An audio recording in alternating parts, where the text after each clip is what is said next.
मूळ मालक आहे, माझी पण जागा मी मूळ मालक आहे. ताकद 7-12 माझ्यावर आहे, 7-12 माझ्या नावावर आहे. कोर्टाचं होईल, मग कोर्टाचं मला आणून दाखवायचं.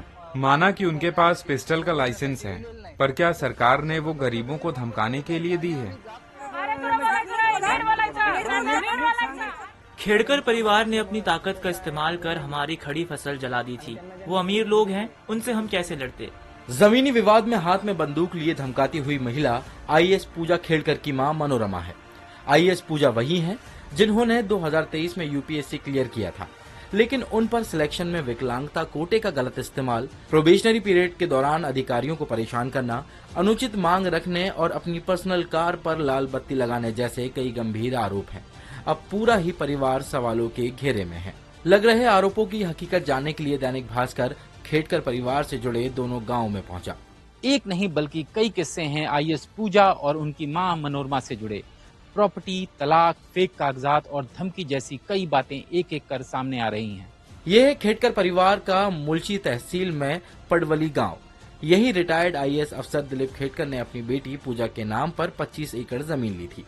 आरोप है कि किसान कुलदीप पासलकर की जमीन पर मनोरमा ने कब्जा कर लिया है। मनोरमा का वायरल वीडियो यहीं का है। त्यांच्या नावावर आहे, याला आमचा विरोध नाही. हमारे पास जमीन के सारे पेपर हैं। अब ये कहते हैं कि जमीन इनकी है, इसके बावजूद ये हमें धमकाकर जमीन हड़पना चाहती हैं। अपना रौब दिखाते हुए इन्होंने हमें धमकाया और मारपीट भी की। 2007 से ये केस कोर्ट में है। 7-10 बॉडीगार्ड आणून कुलदीप के चचेरे भाई मंगेश आरोप लगाते हुए कहते हैं कि खेड़कर परिवार के रौब के चलते उनकी परेशानी सुनने वाला कोई नहीं है। एक साल पहले भी एफआईआर दर्ज करवाने की कोशिश की थी, लेकिन हमारी बात किसी ने नहीं सुनी। दिलीप और मनोरमा ने मिलकर अधिकारियों पर दबाव बनाया और हमारा केस ही दर्ज नहीं हुआ। आणि कुठल्या ह्याचे त्यांनी अजिबात हे केलेलं नाहीये। फिलहाल जमीन से जुड़े इस मामले में पुलिस ने केस दर्ज कर लिया है, जिसकी मुख्य आरोपी मनोरमा है। इसके बाद हम पहुंचे अहमदनगर के भाल गांव, जहां मनोरमा सरपंच रही। यहां उनका आलीशान बंगला बन रहा है, जिसमें सारी लग्जरी चीजें मौजूद हैं, पर वहां तक जाने की इजाजत किसी को नहीं है। जमीन से जुड़े विवाद पर गांव में रहने वाले बसंत खेड़कर बताते हैं।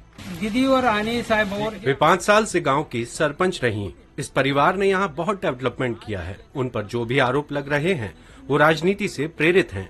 पूरा गांव उनके साथ खड़ा है और हमें उम्मीद है कि वो आसानी से इससे बाहर निकल कर आएंगी। म्हणजे कष्टाचीच केलेली।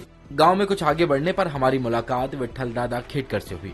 उनका भी यही मानना है कि राजनीति के चलते पति पत्नी और उनकी बेटी के खिलाफ ये आरोप लगाए जा रहे हैं। बीजेपी के लोगों ने बेबुनियाद आरोप लगाकर परिवार को फंसाने का काम किया है। उनकी प्रॉपर्टी और बेटी को लेकर जो भी बातें कही जा रही हैं, वो गलत है।